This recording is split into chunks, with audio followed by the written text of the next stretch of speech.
Cannabis Common Sense, the show that tells the truth about marijuana and the politics behind its prohibition.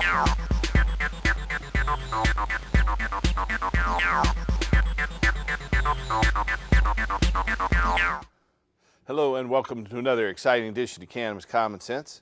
We have a great show for you tonight. John Cornett and Jan Sue are standing by with more live music. Welcome back, folks. Thank you. We got Mr. Casper Leach, hemp legend with Time for Hemp here to co-host. And I'm Paul Stanford, ready to get on with another show. If you have a question about ending adult marijuana prohibition, restoring industrial hemp, or helping medical marijuana patients, you can call in and ask questions of us here shortly. We're going to have some news tonight and be back in just a moment after we bring out our infamous dancing cannabis leaves. I feel the force.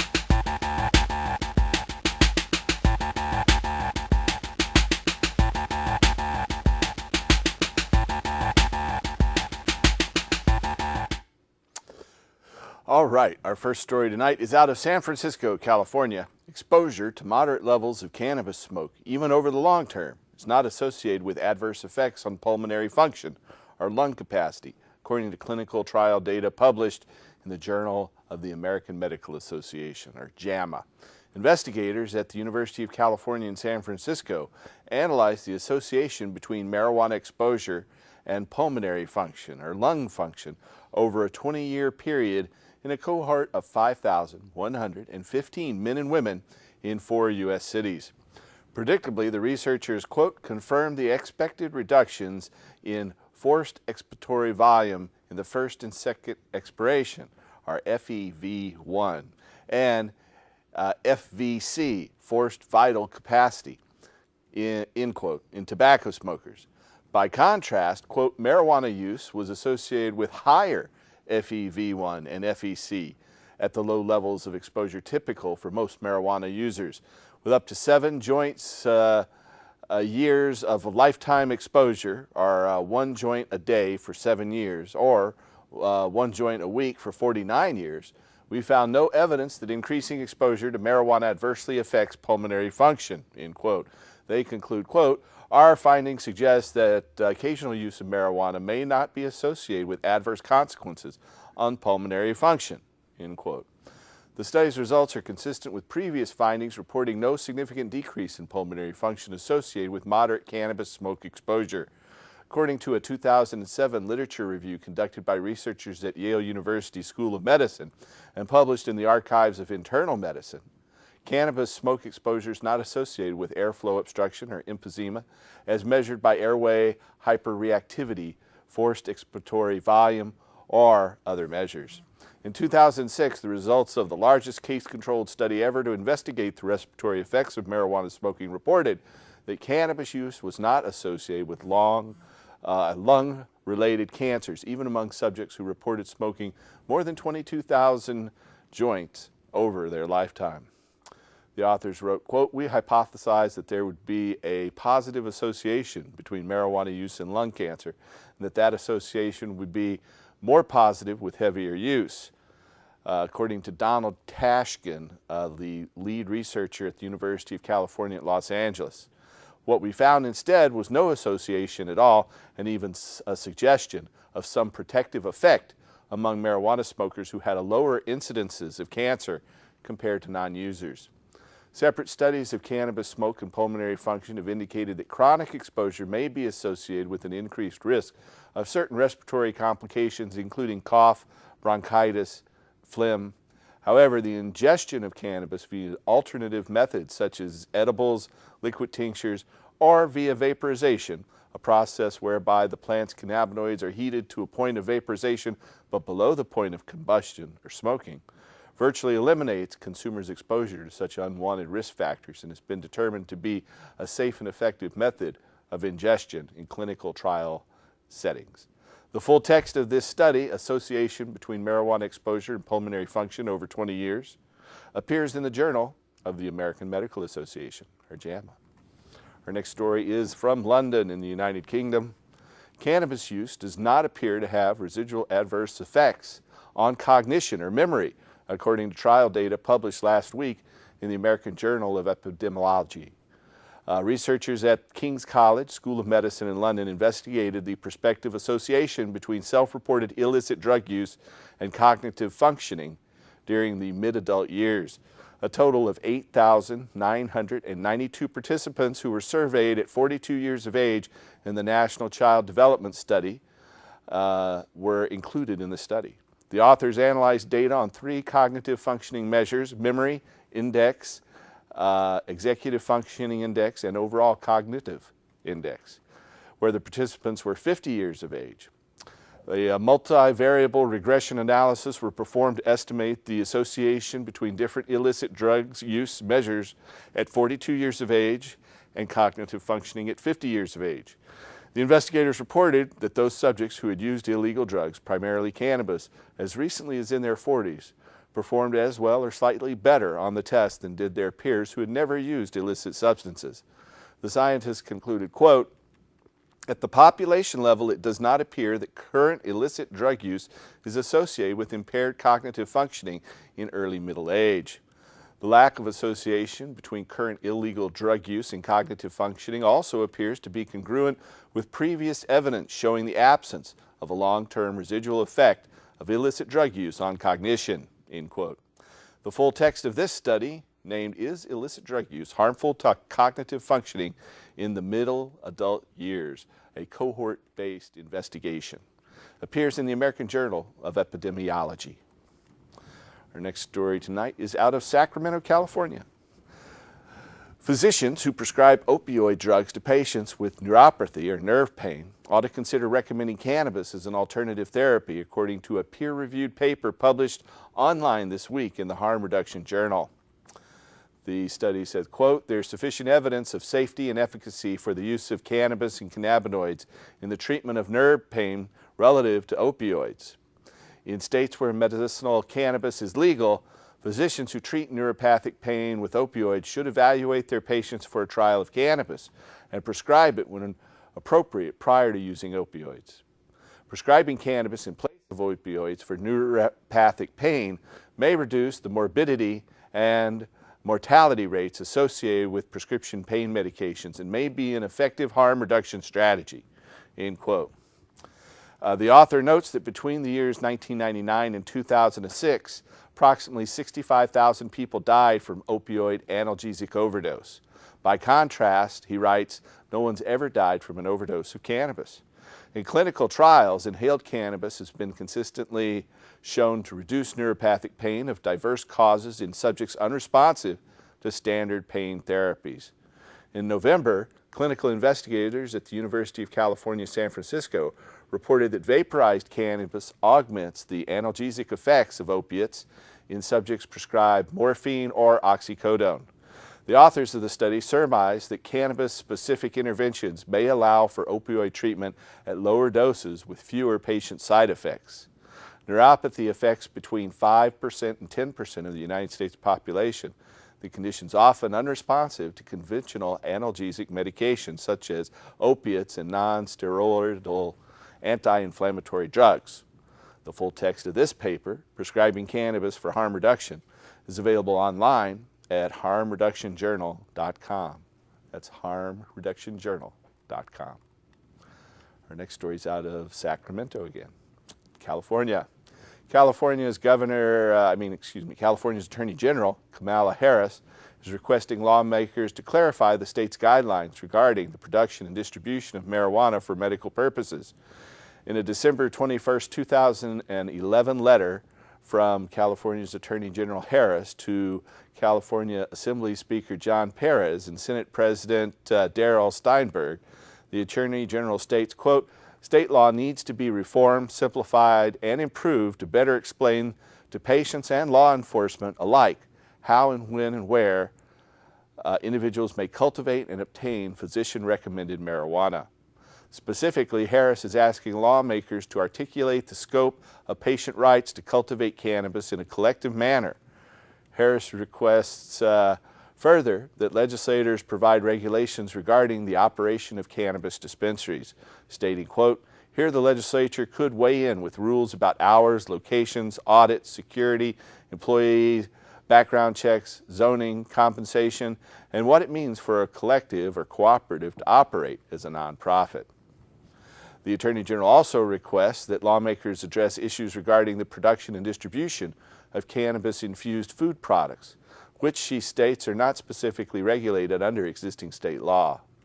California's Attorney General Harris's letter follows the statewide crackdown of California medical cannabis producers and providers by the United States Department of Justice.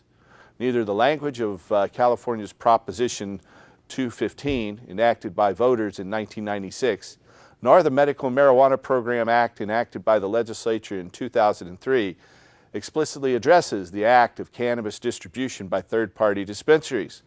In 2008, then Attorney General, now California Governor Jerry Brown, issued guidelines stating that such facilities should operate on a nonprofit basis, quote, "acquire marijuana only from their constituent members and may not distribute medical marijuana to any person who's not a member in good standing of the organization," end quote. Current Attorney General Harris's letter references the 2008 guidelines, but states, quote, "The facts today are far more complicated than they were then," and acknowledges that non-binding guidelines will not solve California's problems. Our last story tonight is out of Olympia, Washington. A number of governors from states that have legalized the medical use of marijuana are calling on President Barack Obama to reschedule marijuana federally to avoid the current conflict with state and federal law. Independent Governor Lincoln Chafee of Rhode Island, Democratic Governors Christine Gregoire of Washington and Peter Shumlin of Vermont have petitioned the federal government to reschedule marijuana under the Federal Controlled Substances Act from Schedule 1 to Schedule 2, which would permit the drug to be prescribed by physicians as a medicine. Governor Gregoire said, quote, "What we have here on the ground is chaos," adding that patients who either feel like they're criminals or may be engaged in some criminal activity and really are legitimate patients who want medicinal marijuana are being punished. Connecticut's Democratic Governor Daniel Malloy has said he will also be joining the group of governors petitioning the federal government. Democratic Governor John Hickenlooper of Colorado has announced that he will be making a similar request to the Obama administration prior to now, back in January 1st, as required by Colorado state law.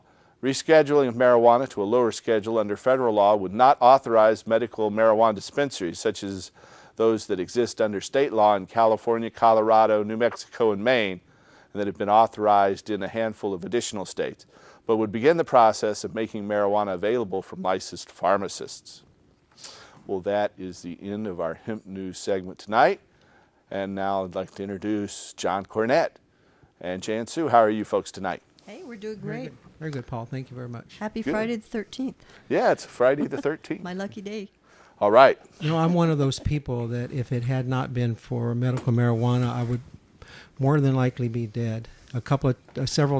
Three times I think I ended up in the emergency room basically overprescribed OxyContin. I was taking 720 milligrams a day, 240 milligrams every 8 hours.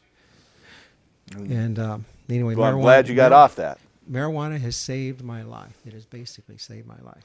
It's God's Right. greatest gift to Yes, it mankind, is. if you ask me. Yes. Yes, sir. And this is a tribute to those who work so hard to keep it legal and safe. All right. It's called We Are Many.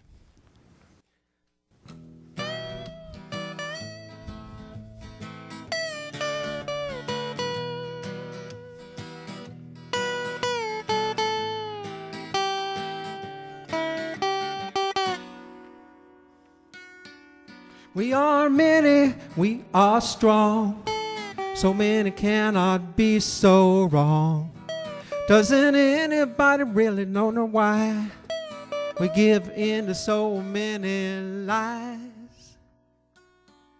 Can it be that we're alright? Will we be peaceful through this fight? All we really want to see is humanity set free. We are a big family. When united, we are free. Now's the time to take a stand and do the best each one can.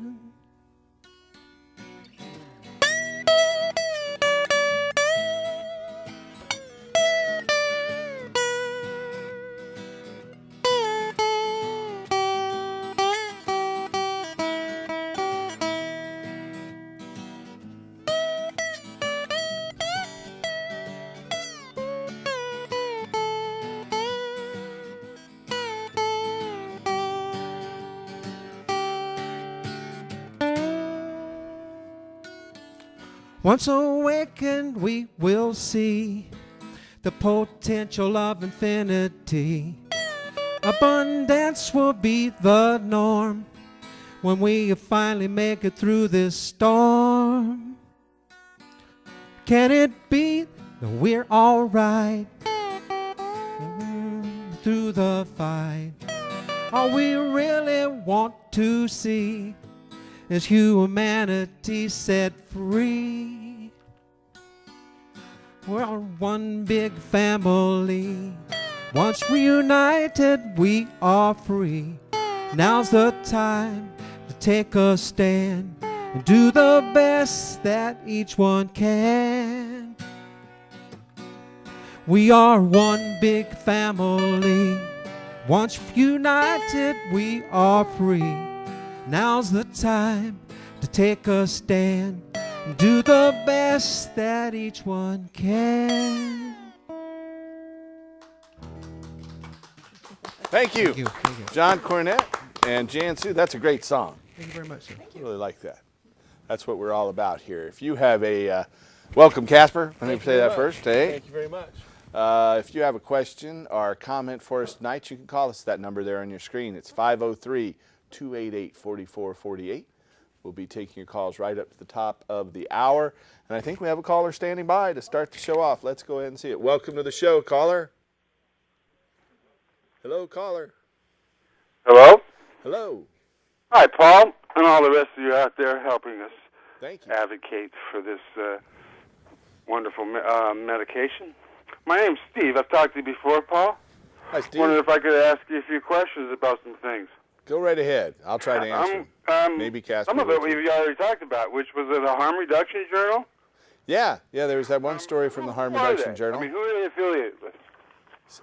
They're an independent organization that's been working on harm reduction for people who, one of the main things I remember they've been associated with forever is giving out free needles to addicts so they're not spreading HIV. No, I know that program. I was involved in that when I first started. Was that Dr. Anyway, Jackson? I Was that don't know Dr. if you remember me, No, but I've that's talked to you several times about Kaiser's policies and things. Yeah. Anyway, so I'm dealing with social workers and all that kind of stuff at this point. But you had mentioned the Kaiser study. Yeah. What year was that, and how can I get it? I can't find it. It's like 2003, I believe. Oh, Maybe 2004. I believed it was 2006. Oh, well. Yeah. It might be. I'll tell you what, while we're here, I'll try to look it up and let you know toward the end of the show for sure. Oh, that would be great. So, you know what the problem is with the Kaiser. They're all, excuse me. A lot of them don't want to help medical marijuana patients, that's for sure. No, Even though their head office down in California has said that doctors in medical marijuana states can recommend medical marijuana. Pardon me? Their head office in California of Kaiser has said that their doctors are authorized to recommend medical marijuana in states where the state law allows that. I have their policy, and it doesn't specifically say that, but it says that what they want, but they prefer, not for them to give it, but a doctor can make their own decision. Uh-huh. So now Kaiser's is a research-based medicine, right? Uh-huh. And then you go to and they say, well, there's no research. This is what I'm getting from the whole Kaiser system. There's no research to prove that it's any good. Okay, of course, I tell them, well, yeah, they stopped letting you have research since 1938, and we haven't started again until 1995. So, of course, they're not going to take any of that. So, I'm OHSU, and as we talked about before, the veterans policy is we don't know that it's going to do any harm. So, you're welcome. That study is 2001. It's a 2001 epidemiological study of 150,000 Kaiser patients. Okay. I'll keep trying to find it. Just go to Google and enter Kaiser marijuana survey. Okay, I do a lot of research, putting in the cannabis research and that. But anyway, my wife just yelled at me. She got it. All right. So, Good. as far as this harm reduction journal, is that a good place to go to get all sorts of resource information, mostly in one place? Gee, there's so many different sites. Of course, I'm partial to the hemp.org site. If you go to hemp.org, you'll find just tons of data on there. Go to hemp.org/news, and you'll find a lot of the latest stories. Yeah. But, if you're looking for something specific, a search engine is always good. That's what I just did in looking up that 2001 Kaiser epidemiological study with my nifty smartphone. I'm sorry, I missed that. Oh, I just said, I just did a internet search using a search engine whose name will remain anonymous, but I'm sure you can think of it. But, yeah, that's... Just oogle over your screen and you'll see it. Right. My wife is out there taking it all down. Good, good. Harm Reduction Journal is a good one. That's one of the good sites out there as well. And that's great. I have fun. Like I said, found good information in there. And as far as you were talking about dosing with pain medication. Yeah. See, and that's another thing. They want to stop taking everybody's pain medication away from them. Either you stop smoking. Well, they get them addicted first. Those pain medications are addictive in less than a week. So if you're taking them for a week, you're hooked. You got to go through some withdrawals, and the longer you're on them, the worse it gets. So the doctors get you hooked to these things, and then they label you a drug seeker because they've addicted you to these things, where it's really the doctor's fault who prescribed them for more than 3 days. Well, actually, I believe what happened back in 1994. This has been a lifelong thing. So what happened back then was all appropriate, and it's all appropriate now. And I believe the people need that. However, using it to augment, using marijuana to augment that pain medication certainly helps reduce the amount that you need. And they're saying, well, we don't know how they're going to act together. Well, listen, I told them, let me just give a class. I'll give the doctors a class. Then they can all say they know, and they can start signing it. They wouldn't go with that one. That's what we're working on. We're trying to just completely legalize it so any adult can grow their own without a permit. You won't have to go and pay this new high fee that the state's raised. The state here over the past few months has raised the fee on medical marijuana patients from $100 to $200 to $250. Low-income patients that previously had to just spend $20 in many cases now have to pay $250 to get their annual permit. So what we want to do is just abolish the permit. Even though we won't abolish the permit, it'll still be there, but you won't need it under our initiative, the Oregon Cannabis Tax Act. You can contact that web address right there, and I'm pushing strongly on that. Our organization, THCF, through our political committee, CRRH, has donated over $80,000 to get our 40,000 signatures right now. We need about 90,000 more signatures over the next 6 months. So we urge all of you out there to please help us get this petition on the ballot. You can come down to our office there at 2712 Northeast Sandy Boulevard. That's 2712 Northeast Sandy Boulevard. Pick up petitions, or you can call us at 503-235-4606. That's 503-235-4606. And you've already got my signatures, and Thank you, Steve. Probably have all my acquaintances, too. Great. One last thing I was going to ask you, if you don't mind. How tall do you think it would be advisable to take an indoor plant and start it flowering so you can take it outdoors and be a month ahead? Like, should you make it like 4 feet? You know, it all depends. The taller your plant is when it starts the flowering cycle, the more it will produce. So the bigger you can grow the plant, as long as there's enough light and nutrients, then the more that single plant can produce. And I've seen 15 to 20 pounds off a single plant in some cases. If I was able to start flowering it so I could get a month jump on the season? You can do that by covering it and exposing it to darkness. I know people who do that, who start covering their plants early outdoors so they can have a harvest before mid-October, when it would naturally be harvested here in the Northwest. And like I told you once, I said, oh, hell, I'm going outside. Screw it.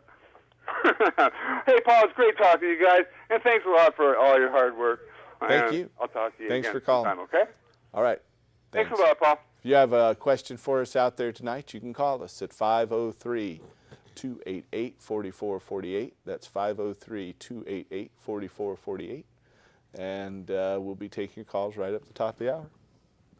So, Casper, what's new with you this week? I know I was on your show yesterday. You do this Time for Hemp radio show. Yeah, it's a groovy little show. It's a great way of staying caught up with the marijuana movement and what's going on. We got 5 different series going on now, which I think is exciting because it gives an opportunity to put a spotlight on so many different topics and a whole lot of different activists and organizations. So I get to have the program used as a tool the way it needs to be.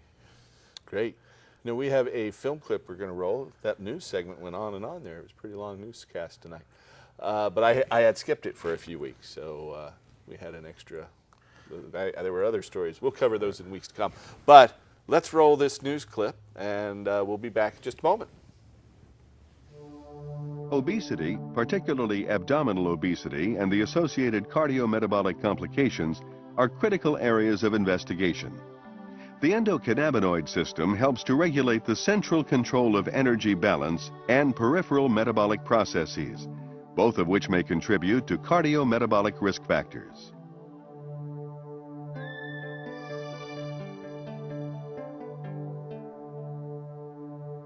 The endocannabinoid system, or ECS, influences multiple physiologic processes. This intricate system modulates energy intake, as well as nutrient transport, metabolism, and storage. The ECS regulates these processes through endogenous ligands, such as anandamide and 2-arachidonyl glycerol, and the CB1 receptor. CB1 receptors are located in the brain, digestive tract, muscle, and adipose tissue. Integration of these central and peripheral ECS components is achieved through neuronal and hormonal signaling.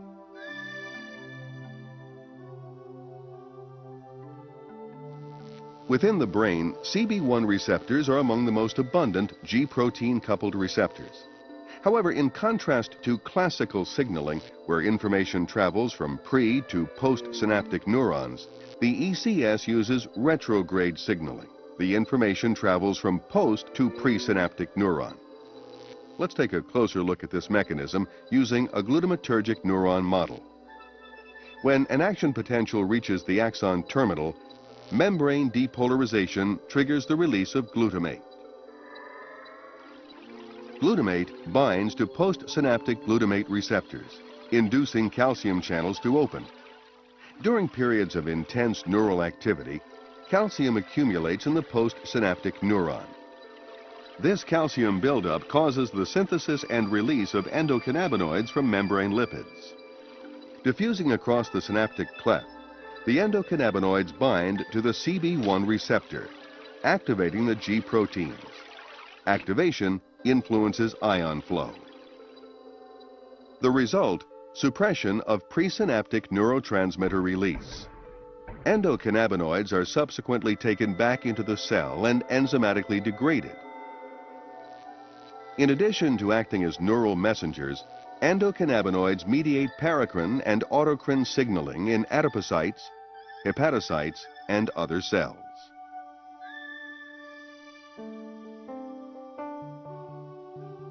Endocannabinoid system activity in the central nervous system regulates food intake. For example, ECS stimulation by hunger and fasting signals stimulates appetite and increases the palatability of food. Endocannabinoids slow gastric emptying and GI transit and appear to stimulate secretion of ghrelin, a neuropeptide that increases appetite and food intake. After eating, cholecystokinin in the duodenum triggers satiety signals. Subsequently, ECS activity is decreased through suppression of CB1 expression.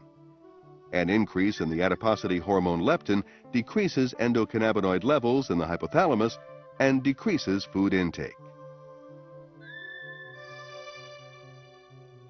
ECS regulation of peripheral metabolism influences energy balance. Stimulation of the ECS increases food intake and adiposity. Conversely, blocking CB1 receptors reduces food intake and adiposity. In the liver, ECS stimulation can lead to lipogenesis through the activation of hepatic lipogenic enzymes and increased fatty acid synthesis.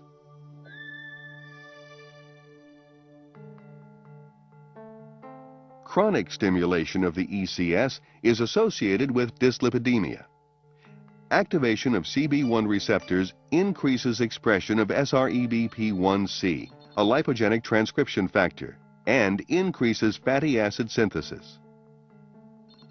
SREBP1C increases production of lipogenic enzymes, ACC1, and fatty acid synthase. Increased fatty acid synthesis can lead to production of large triglyceride-rich VLDL. Large triglyceride-rich VLDL sets the stage for the atherogenic lipid profile of small, dense LDL, decreased levels of atheroprotective HDL, and overall increases in cholesterol and triglyceride levels. Adiponectin, another hormone secreted by adipocytes, regulates lipid and glucose metabolism. Adiponectin is believed to regulate fatty acid oxidation in muscle and liver, thus improving insulin sensitivity. CB1 receptor stimulation in adipocytes reduces adiponectin, while CB1 blockade increases adiponectin synthesis. Metabolic dysregulation leads to a constellation of symptoms including abdominal obesity, atherogenic dyslipidemia, hypertension, insulin resistance, prothrombotic state, and pro-inflammatory state.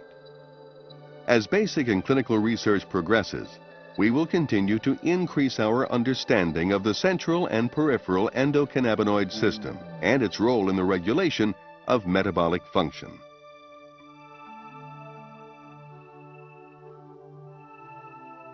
Okay, that was a clip from the University of Kansas at Wichita. They've got a whole series of these scientific clips. I really want to do like that guy there, kind of shrink down. I wish I could just do it like he did, just zoop. But I'm working on it. Photoshop, you can airbrush yourself. That's not good enough. That's not good enough. We have a caller and a question here in the studio. Let's take our telephone caller first. Welcome to the show, caller. Greetings, gentlemen and ladies. The main question I had was which one of the three candidates for Oregon Attorney General would be most friendly? And anybody but John Kroger.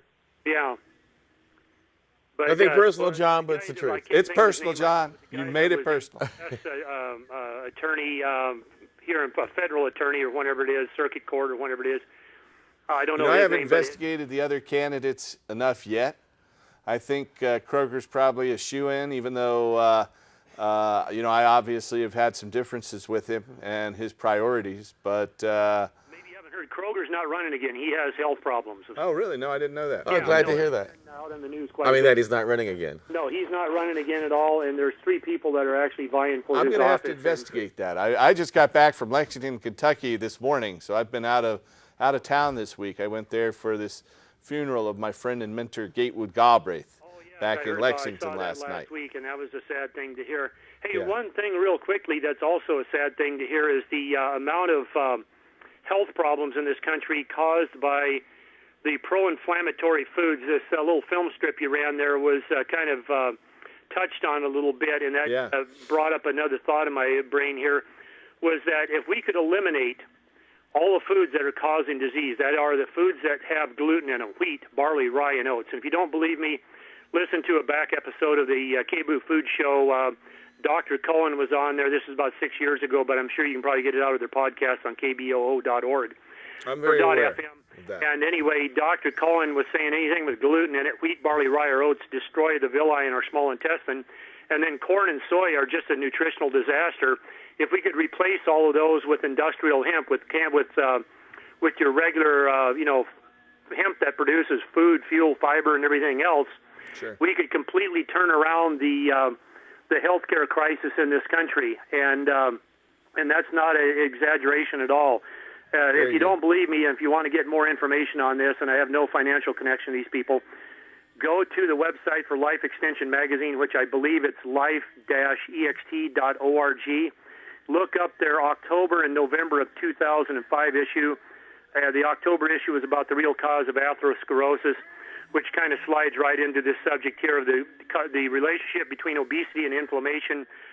In the November issue, written by Dr. Evan Perricone, and it said, he had a full list there on his final page. It said, pro-inflammatory foods to avoid: bread, pasta, crackers, cookies, pizza, chips, corn, popcorn, sugar, even honey, So there's all of those foods we could make a lot of the same food products with hemp seed and not have the inflammation, have just exactly the opposite of it. Very good point. I appreciate you pointing that out and referring people to that Life Extension Magazine. And also, could you please maybe do a couple interviews, and I'll maybe call them down there at KBOO, but I'd like to hear you get interviewed and give us a little bit more information on what industrial hemp, not just cannabis, recreational cannabis, and medical cannabis, but specifically industrial hemp can do for the country, for the world for that matter. And maybe you could go on in one of the morning radio talk shows on KBOO, maybe the Abe and Joe show on Tuesday mornings, maybe Press Watch News You're Not Supposed to Know at, I think it's at 9 or 10 a.m. on Wednesday mornings, and also on Veterans Voice, and maybe expound upon the fact that maybe veterans would be a lot better off taking medical cannabis at night to go to sleep so they wouldn't have their nightmares, and then they wouldn't be a very grouchy, mean individual that shoots people in parks like they did up in Rainier. Yeah, that's a very good point. I recommend that you contact those hosts and just ask them if we can get on there.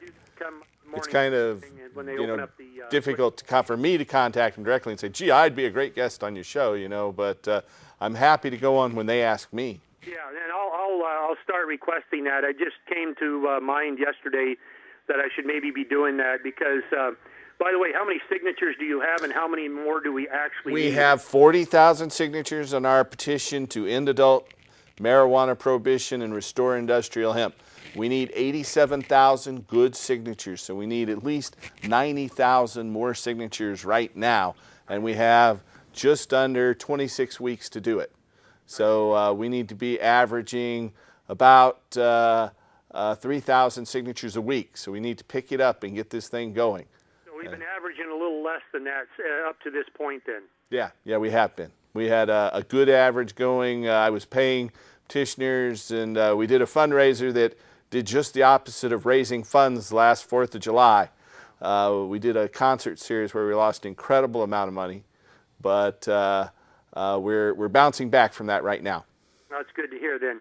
Well, I keep up. I tell everybody, I probably tell 5 to 10 people a day when I run into them at the grocery store, the post office, whenever. I say, hey, wake up, America. It's time to quit consuming garbage and creating a healthcare crisis for this country. And not to mention, people say, biofuels cost too much. And I say, well, look at the way petroleum industry is being subsidized. Stinking Exxon Mobil, they made $43 billion in profit, if I remember correctly, for the year 2009, 2010. Yeah. And they got a $14 billion tax rebate. And, Isn't that crazy? And then, not they want to mention, raise taxes on the poorest of the poor, just like they've done with the Oregon Medical Marijuana Program. They've gone to the sickest people who are dying and who have chronic pain and told them, hey, they have to pay more money out of their limited resources, while ExxonMobil gets billions of dollars in tax money from the poor. The process, they're poisoning us, and with industrial hemp out there growing, it's actually going to consume carbon dioxide. That's right. And replace petrochemicals. Correct me if I'm wrong. I've never grown the heathen devil weed, as we used to call it back in high school. I say that jokingly because I know it's just that's totally the opposite of what it actually is. But I see some of these advertisements for people that it's kind of geared towards people possibly growing cannabis, and they have CO2 systems. So don't some people that grow medical cannabis supercharge their rooms with a certain level of CO2? Some of them do. Some of them do. And it helps some, but frankly, just real good ventilation, I think, is even better. Yeah. And what kind of parts per million do those people bring those up to, might I ask? I can't answer that question right off the top of my head, unfortunately. I've never been an advocate of using those because you have to turn the ventilation system off, and I think good ventilation is critical, especially to keep the temperature low, and you turn off the ventilation, it's just going to cause a heat buildup with artificial lighting. Now, I think growing it outdoors under the big grow light in the sky is the best way to do it because the power bill's a lot less, and there's a light intensity drop-off from artificial lights or from all light sources. When you double the distance from a light source, the light available drops by 75%. So at 5 feet from the light source, you'd have one rate, and at 10 feet from that light source, the light would be just a quarter as intense. So there's a growth zone with artificial lights. If you want to take a 1,000-watt light, you don't want to be any closer than 18 inches to it and no farther away than 4.5 to 5 feet. It's because of that light intensity drop-off with distance. Well, the sun's 93 million miles away. So the top of a 15-foot plant is going to get just as much sunlight as a branch off to the side in direct sunlight down 15 feet below. But with indoor lighting, you just have a area 3 to 4 feet where the light's at the right intensity for photosynthesis and growth. So you get a lot healthier plants outdoors than you do indoors. And you're not paying for electricity use. You're using the best, most complete light source, the sun. Yeah. And the sun's on an auto timer. That's right. Depending on your latitude, the time will adjust naturally. By the way, I don't personally use cannabis myself, but just out of curiosity, I picked up a couple of copies of either Weed or High Times magazines because they had articles in there about the cancer-fighting abilities of cannabis. So I brought that home because I'm kind of interested in medical stuff. And one of the articles in there, I believe it was in High Times, and I don't have it right in front of me here, but they talked about certain spectrums that the cannabis plant absorbs that it really wants, and it's in the it's in the infrared range. Right. And so maybe people could look that up. I'm not sure. It's in somewhere within the last. I bought that magazine sometime within the last 6 months, so maybe somebody could look that up on their website and check that out. And it also mentions something in there about LEDs being possibly not a bad way to go either. Right. Although it wasn't a complete answer, but it's kind of expensive, though. When you can get a chance to study who's going to be running for Attorney General and maybe see who would be the best candidate. I definitely will. Like I didn't even know John Kroger wasn't running. Yeah, no, I've been listening. I'm not disappointed with that one.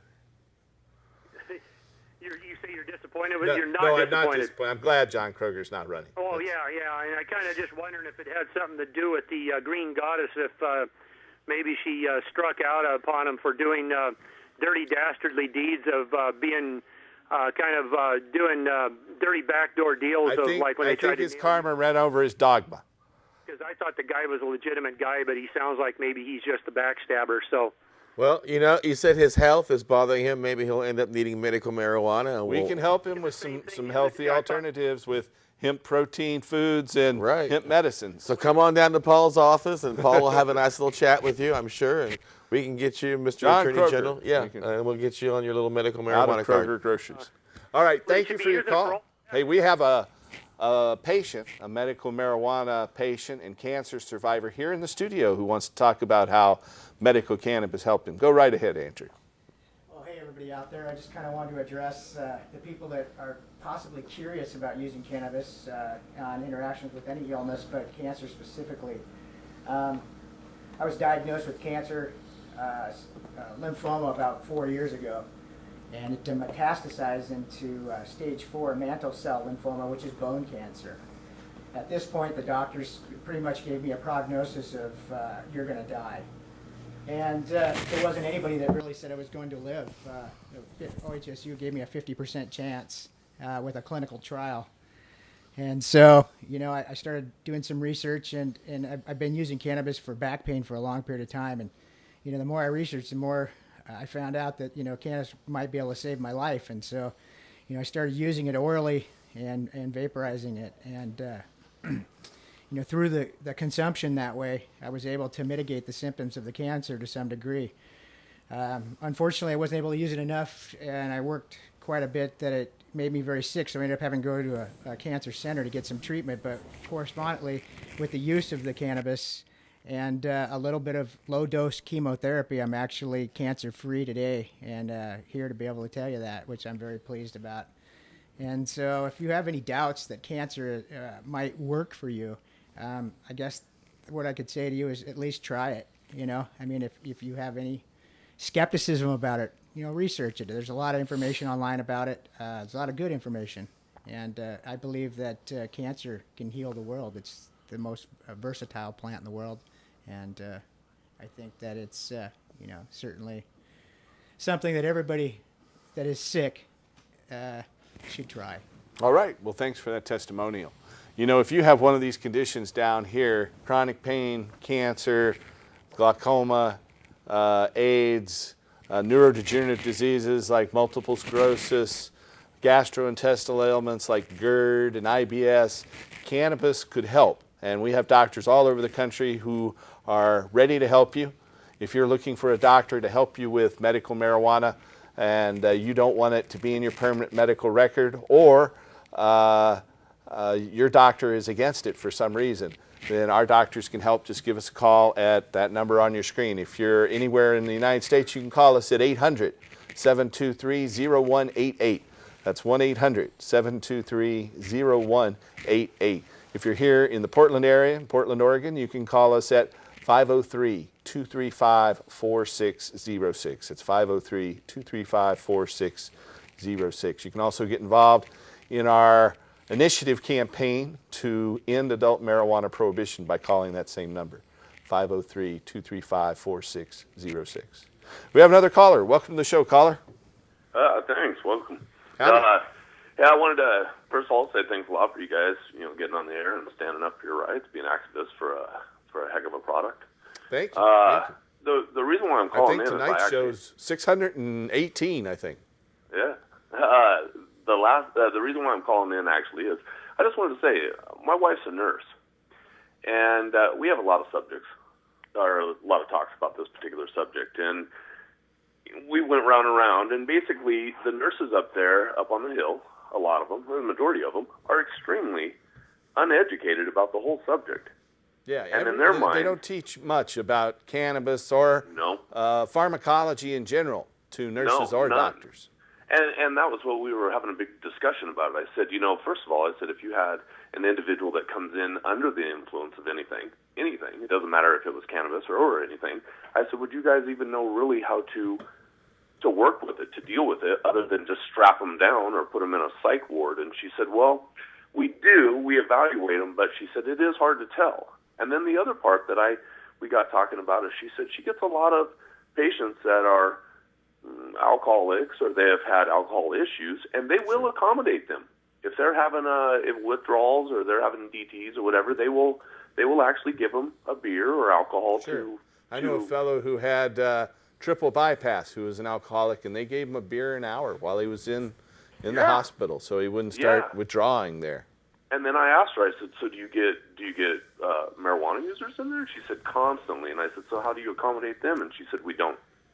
Not fair. And I said, you don't? No, it's not physically addictive. They don't have the, if you're an alcoholic and you quit using alcohol, the withdrawals are very violent. They have the DTs, or delirium tremens, where they start shaking and they can have spastic seizures. And that doesn't happen when you stop using cannabis, no matter how heavily you've been using it.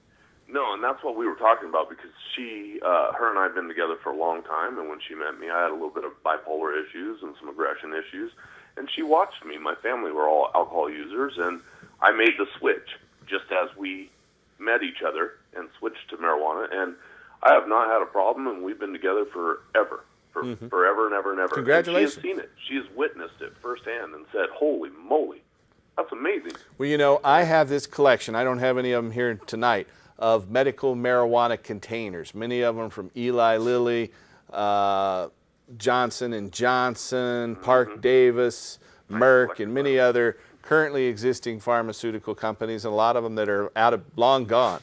And many of these containers say that they help people who are habituates of opiates, chloroform, cocaine, and alcohol get off of all of those drugs. So until cannabis was prohibited from our medicine back in the 1930s, it was one of the medicines they taught doctors to employ to help patients who were addicted to these other substances get off those substances, even tobacco. I know somebody right this very minute here in the Valley that has a methamphetamine problem, and it has been a horrible problem for years, and they just actually were kind of pulled out of the dark pit they were in, and we spent some time with people that do nothing but smoke, and literally saved her life. Yeah. I mean, saved her life. She'll tell you. She looked right in my eyes and said, if it wouldn't have been for these people and marijuana, I'd be dead. Right. And one of the stories we had in our news segment tonight talked about how it helped patients get off opiates and oxycodone and other substances. So, some people in the medical establishment look down on that, but it's a great substitute to be on non-toxic cannabis. The use of cannabis promotes longevity. So instead of something that's going to cut years from your life, it will add years to a person's life. So yeah, it's hard not for them to not look down on it, like she was said, because you have so many pharmaceutical groups that have their fingers knee-deep into anybody that hasn't in the medical field at all. Yeah, someone just texted me and said that when I mentioned ExxonMobil a while ago, the screen went black for a second. So you never know who might be censoring us out there. No, you're right. And then one last thing I was going to say, and I'll let you guys go, is I've grown up in this valley my whole life. And I know for a fact that there are farmers down in the Lebanon area, down in the Brownsville and Harrisburg and Halsey area, that I know for a fact that if they could use this and subsidize hemp as a crop and use medical marijuana and be able to use that as a crop instead of wheat or grain or ryegrass or whatever the case is, you would see our farmers do so much better. You would see our school systems do so much better. You would see funding return back to the schools, and you would see kids starting to have art programs again. And exactly right. Because people can afford to go out and do things like that again. That's right. We don't need to be sinning. You might have heard me say this on this show, but you give me a great segue, so I'll say it again. Instead of sending all of our money to these petrochemical companies that give it to the despots around the world, whether they're the Saudi Arabian sheiks or the dictators in Nigeria or the other OPEC nations out there, which just enrich themselves, their family, and stash it away in Swiss bank accounts. We'll put it in our farmers' hands, in our local community, and start our economy growing again. The only reason marijuana is prohibited is to protect the petrochemical industry. And when we restore hemp, we'll take that money out of the petrochemical industry and put it in our communities and start rebuilding America. So I'm glad you pointed that out. So this doesn't just help farmers. I said this helps manufacturers and packagers and labelers and distributors. And I said everybody gets a piece of the pie as long as you keep it at home. I said it does no good to ship it out anyplace else. Well, thanks for your phone call. Thank you kindly. You have a great night, and I'll talk to you guys again sometime. Sounds good. Casper, we're down to just less than 3.5 minutes. I'm going to give you a moment here to to expand. Well, I do want people to make it a point to tune in to AmericanFreedomRadio.com every Monday through Friday and check out the series that we have going. We're going to be doing what we can to be putting together an archive of material that can be used as tools to help open brains to the truth about the importance of ending. My personal website is time4hemp.com. But again, the show airs Monday through Friday from 10 to 11 a.m. Pacific Standard, 1 to 2 p.m. Eastern Standard on AmericanFreedomRadio.com. And I'd like to urge you to get involved in our petition campaign. If you're here in Oregon, contact our office, go to that website, and get our petitions. We certainly need your help right now. We started this show specifically to end marijuana prohibition. We're actively working to do that. So please help us restore hemp. And we're going to close with some more lovely tunes from John Cornette and his lovely partner Jan Sue. So take it away, folks. Thank you, Paul. Okay. I want to apologize for having my guitar turned down. I'm turning it up on this song. So Jan Sue's going to do this one. It's called Dust My Broom. Okay, yeah, a little Robert Johnson tune. So here we go. All right.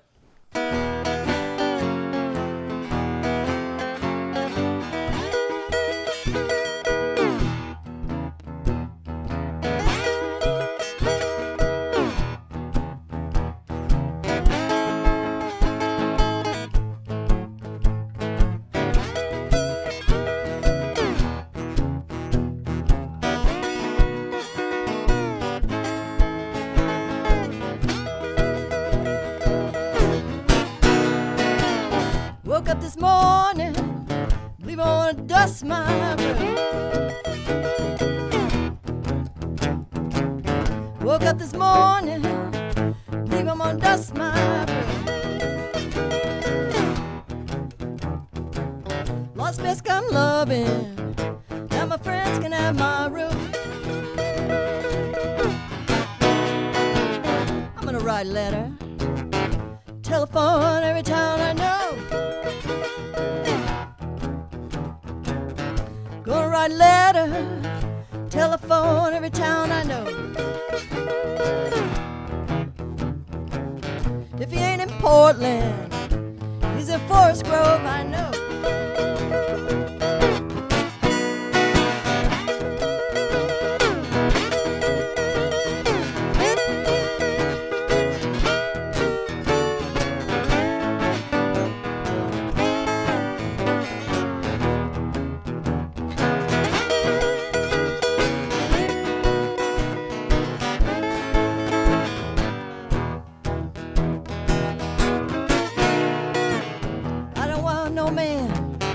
Every downtown woman should meet.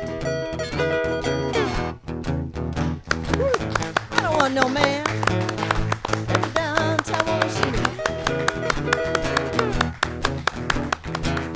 He's no good coquette now. Shouldn't be left out on the street.